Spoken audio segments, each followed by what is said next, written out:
Hello students, एक नए video में आप सभी का स्वागत है। दोस्तों, बीएससी थर्ड ईयर के इनऑर्गेनिक केमिस्ट्री के लिए जो हम वीडियो सीरीज़ लेकर आ रहे हैं, तो इस वीडियो सीरीज़ में हम आज जो लेक्चर डिस्कस करने वाले हैं वह है limitations of crystal field theory. तो यह भी एक इम्पॉर्टेंट क्वेश्चन है, क्रिस्टल फील्ड थ्योरी से ही रिलेटेड है, उसकी सीमाओं का वर्णन करना है। ठीक है, तो आगे इसके बारे में हम पूरा डिटेल में देखेंगे। उससे पहले थोड़ा सा इंट्रो देते हैं जो चैनल में नए हैं उनके लिए, कि यह जो वीडियो सीरीज़ है हम नया लेकर आए हैं। इसमें हम आपके बीएससी थर्ड ईयर के जो इनऑर्गेनिक केमिस्ट्री है उसको कंप्लीट कर रहे हैं।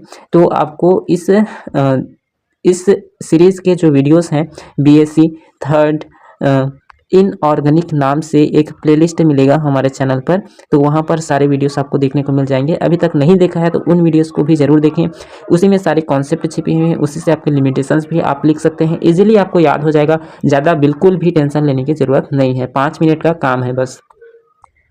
तो चलिए देखते हैं कि क्या क्या सीमाएं हैं CFT यानी कि क्रिस्टल फील्ड थ्योरी की। तो पहला सीमा यहाँ पर क्या बोल रहा है, तो यह बोल रहा है कि केवल धातु आयन के जो डी कक्षक होते हैं ना, उसी पर विचार किया गया है।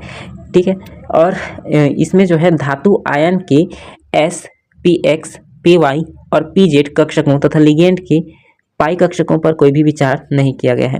तो इसी से आपके कई पॉइंट्स बना सकते हैं आप, अगर आप लिखना चाहें तो। पहला पॉइंट आप क्या बना सकते हैं कि केवल और केवल धातु के डी कक्षकों पर विचार किया गया है, उसके अन्य कक्षक जैसे कि P कक्षक हो गया या फिर S कक्षक हो गया, तो उस पर विचार नहीं किया गया है। तो यह आपका पहला पॉइंट रहेगा। दूसरा पॉइंट में आप कह सकते हैं कि जो लिगेंड के ऑर्बिटल्स हैं उस पर बिल्कुल भी विचार नहीं किया गया है। अब लिगेंड के जो पाई कक्षक हैं उस पर भी विचार नहीं किया गया है। इस प्रकार जो संकुल होते हैं उनमें जो पाई बंध बनाए जाते हैं, पाई बॉन्ड बनाए जाते हैं, इनकी भी स्पष्टीकरण आपको नहीं देखने को मिलता है इस CFT थ्योरी में। तो यह इसकी खामी है, उतना को पहले यहाँ पर बताया गया है, पहले जो पॉइंट है उसमें। ठीक है, थोड़ा मिटा लेते हैं फिर आपका आगे का देखते हैं। अब ये जो दूसरा वाला पॉइंट है इसमें क्या बोला गया है कि अपेक्षित सामर्थ्य जो लिगेंड का है उसे भी यह स्पष्ट नहीं कर पाया है।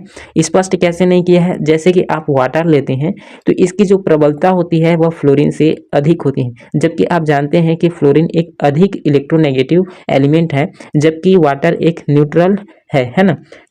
फिर भी यहाँ पर वाटर की प्रबलता फ्लोरीन की तुलना में अधिक होती है।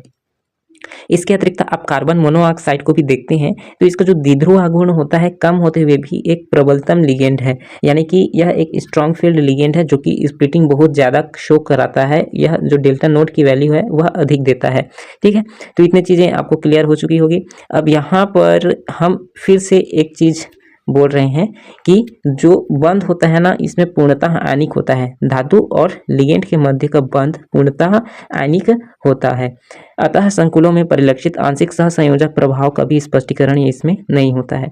तो इसमें बोल दिया गया है कि इसमें पूर्ण रूप से आयनिक होता है, लेकिन अगर आप प्रैक्टिकली देखते हैं और उन प्रैक्टिकली का वर्णन भी नीचे दिया गया है ना, तो आपको पता लगेगा कि सहसंयोजक गुण भी इसमें पाए जाते हैं, जबकि CFT में इसका जिक्र भी नहीं है। अब चौथा आप देखें तो इसमें वही पाई आबंध एवं बहु आबंधों की व्याख्या करने में असफल है, पश्चाबंध पर विचार नहीं किया गया है, यही चीज़ें इसमें बोली गई हैं। ठीक है, तो इतना चीज़ें होप आपको याद हो जाएंगी। जैसे हम रिवाइज कराएं तो इजीली आप देखेंगे। पहले में आप क्या देखते हैं, पहले में बोला गया है कि आपका जो संकुल है तो संकुल में केवल डी ऑर्बिटल्स पर ही विचार किया गया है, वह भी केवल धातु आयन के, और धातु आयन के P ऑर्बिटल या S ऑर्बिटल पर बिल्कुल भी विचार नहीं किया गया है, यह इसकी खामी है। दूसरी, जो लिगेंड्स होते हैं उनके ऑर्बिटल पर भी विचार नहीं किया गया है, केवल पाई कक्षकों पर भी विचार नहीं किया गया है, और पाई कक्षकों पर विचार नहीं किया गया है मतलब पाई आबंध की व्याख्या नहीं करता। और इसी से रिलेटेड यहाँ पर बोला कि जो पाई आबंध है, बहु आबंध है, उसकी व्याख्या नहीं करता है, पश्च आबंध पर भी विचार नहीं किया गया है। तो इतना पॉइंट्स आपको समझ में आया। एक पॉइंट्स यहाँ से ले लीजिए और एक पॉइंट्स यहाँ से ले लीजिए, इसे एक फ्लो में याद करिएगा जैसे हमने पहले को बताया। फिर यह चौथा है, इसको आप ले लीजिएगा। ठीक है, अब उसके बाद आपने क्या पढ़ा है, जब क्रिस्टल फील्ड स्प्लिटिंग हमने पढ़ाया था तब हमने बताया था कि जो मेटल होता है और लिगेंड होता है उन दोनों के मध्य का जो बंध है वह आयनिक होता है ना। तो क्रिस्टल फील्ड कहता है कि पूरी तरह आयनिक होता है, लेकिन सहसंयोजक गुण भी उसमें देखा गया है जब प्रैक्टिकली ऑब्जर्व किया गया है। उन प्रैक्टिकल्स को भी नीचे जिक्र करना है और उसे नीचे शो किया गया है, आपको बताएंगे, आप फिक्र मत कीजिए। ठीक है, और जो लिगेंड की आपेक्षिक सामर्थ्य है, आपेक्षिक सामर्थ्य से तात्पर्य है जैसे आपका स्प्लिटिंग हो रहा है ना, तो जो स्प्लिटिंग की मात्रा है कि कितना ज़्यादा स्प्लिटिंग हुआ है, यानी डेल्टा नोट की कितना वैल्यू प्राप्त हो रहा है, जितना अधिक सामर्थ्य होगा उतना ही अधिक स्प्लिटिंग प्राप्त होगा, तो उसी को यहाँ पर अपेक्षिक सामर्थ्य कहा गया है। तो वाटर की जो अपेक्षिक सामर्थ्य है या प्रबलता है फ्लोरीन की तुलना में अधिक है, जबकि जो फ्लोरीन है वह एक नेगेटिव एलिमेंट है और वाटर एक न्यूट्रल पदार्थ है, यह आप जानते ही हैं। और दूसरा आपको देखने को मिलता है कार्बन मोनोऑक्साइड एक प्रबल लिगेंड है, जबकि इसमें बहुत कम द्विध्रुव आघूर्ण है, तो इसकी व्याख्या यह नहीं कर पाता है। तो इस तरह से आपके जो है 4 पॉइंट्स तैयार हो जाते हैं। एक एक्स्ट्रा पॉइंट जो कि एक ही में ऐड कर दिया है, वह पाई आबंध पाई कक्षकों पर या लिगेंड के कक्षकों पर विचार न करना। तो इस तरह से आप 5 पॉइंट्स बना सकते हैं। अगर आप कोई पॉइंट्स भूल रहे हैं तब यहाँ पर हम 10 पॉइंट्स डिस्कस कर रहे हैं, ठीक है।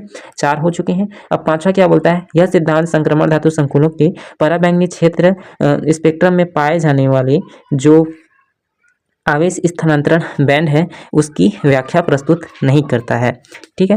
तो यह इस स्पेक्ट्रा की व्याख्या नहीं करता है जो कि अल्ट्रावायलेट विजिबल क्षेत्र के स्पेक्ट्रम में पाया जाता है आवेश से स्थानांतरण बैंड, ठीक है।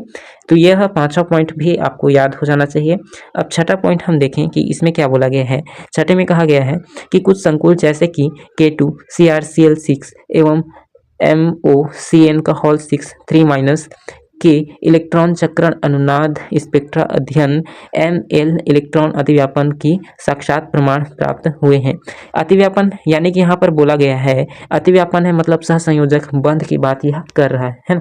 तो सिंपली आपको अगर याद करना है तो आप क्या करेंगे, ESR शॉर्ट फॉर्म को याद रखेंगे, ठीक है। तो यहाँ पर जो स्पेक्ट्रा अध्ययन में मेटल लिगेंड इलेक्ट्रॉन का अतिव्यापन होता है उसका साक्षात प्रमाण प्राप्त हुआ है, मतलब सहसंयोजकता की यह पुष्टि करता है। तो ये दोनों एग्जाम्पल आपको याद रख लेने हैं और इसको फिर डिस्कस करा देना है कि ESR स्पेक्ट्रा से आपको प्रमाणित होता है कि सहसंयोजकता पाया जाता है। उसी तरह यहाँ पर फ्लोरो संकुल जो होते हैं धातु आयनों के D इलेक्ट्रॉनों के नाभिक चुंबकीय अनुनाद, जिसे शॉर्ट में आप कहते हैं NMR, स्पेक्ट्रा में रासायनिक विचलन उत्पन्न करते हैं, केमिकल शिफ्ट उत्पन्न करते हैं। ये फ्लोरो संकुल अत्यधिक आयनिक माने जाते हैं, फिर भी रासायनिक विचलन दर्शाता है कि लिगेंड तथा D कक्षकों के अयुग्मित इलेक्ट्रॉनों का अतिव्यापन होता है। तो यहाँ पर जो केमिकल शिफ्ट है यह बताता है कि डी कक्षक के अयुग्मित इलेक्ट्रॉन का अतिव्यापन हुआ है। इस प्रकार से NMR स्पेक्ट्रा के थ्रू भी आपको यह पता चला कि यहाँ पर सहसंयोजकता पाया जा रहा है। तो यह भी एक खामी हो गई कि भाई उनका जो आयनिक माना गया है बॉन्ड को पूर्णतः, वह पूर्णतः आयनिक नहीं है। यहाँ पर क्या बोला गया है देखें, प्लेटिनम पैलेडियम धातु आयनों तथा हैलाइड लिगेंडों से बने अनेक समतल वर्गाकार अष्टफलकीय संकुलों के नाभिक चतुर्ध्रुवीय अनुनाद यानी कि NQR स्पेक्ट्रम में विचलन परिलक्षित होता है, जिसका अर्थ है कि MX बंध आंशिक आयनिक है, जैसे PdBr4 का होल 2- चार्ज रहेगा, 60% आयनिक है। उसी तरह यहाँ पर दूसरा एग्जाम्पल लिया गया है, यह 57% आयनिक है। तो इसमें आप NQR स्पेक्ट्रम में जो विचलन होता है उससे भी यहाँ पर जो आंशिक आयनिक गुण है उसकी व्याख्या कर पा रहा है ना। तो ये सारी चीज़ें हैं। अब 9वां यहाँ पर आप देखें, यह सिद्धांत धातु संकुलों की रंग की व्याख्या नहीं करता है कि किस प्रकार से उसमें रंग होता है, जबकि आपका वैलेंस बॉन्ड थ्योरी इस रंग की व्याख्या करता है। हमने वैलेंस बॉन्ड थ्योरी जब पढ़ा था तब हमने देखा था, है ना, जिनके धातु आयनों की डी कक्षक इलेक्ट्रॉन को पूर्णतः भरे हुए हैं या रिक्त हैं। चलो यह तो व्याख्या नहीं करता है। अब लास्ट वाला आप देखिए, आवेश स्थानांतरण स्पेक्ट्रा का स्पष्टीकरण संभव नहीं है। तो इतना ही आपको लिखना है, 10 पॉइंट्स लिखते हैं, आपको फुल मार्क्स मिलेंगे, ठीक है। आपके अगर क्वेश्चन कम मार्क्स के हैं, 2 मार्क्स के हैं, 3 मार्क्स के हैं, तो उसके हिसाब से आप थोड़ा सा शॉर्ट भी कर सकते हैं, 6 पॉइंट्स लिख सकते हैं, है ना। तो अपने जो एग्ज़ाम है उसमें पूछे गए क्वेश्चन के अनुसार आप आंसर देंगे। होप यह वीडियो आपके लिए हेल्पफुल रहेगा। मिलते हैं एक नए वीडियो में, तब तक के लिए जय हिंद।